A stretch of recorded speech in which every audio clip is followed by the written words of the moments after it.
How to change Bitmoji avatar style on Snapchat. Hello and welcome back to official help desk. In today's video, I'm going to show you how you can change your Bitmoji avatar style. So without any further ado, let us jump right into the process. Start by opening up your Snapchat app. Here, make sure that you are logged into your Snapchat account. Then tap onto your Bitmoji icon on your top left. Tap onto your Bitmoji and it will show you the option that says a change outfit. Tap onto it. It will lead you towards this page. From here, you can dress your Bitmoji. If you would like to change its facial features, then tap on the human icon on your bottom right. You can give it a new hair and new glasses as well. Once you're satisfied, just tap onto the save icon on your top right.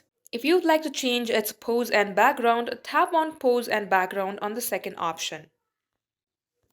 Now here, some of the features are free. However, this lock icon shows that you have to buy Snapchat Plus in order to get this background.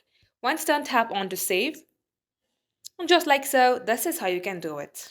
So that is all for today's tutorial. If you would like to see more videos on this topic, then do comment down below and we will get back to you soon with more tutorials like this. In the meantime, what you can do is like this video and subscribe to our channel. Also, don't forget to hit the notification bell to never miss an update from us. Lastly, thank you very much for watching the video till the very end. We will catch you up in our next upload.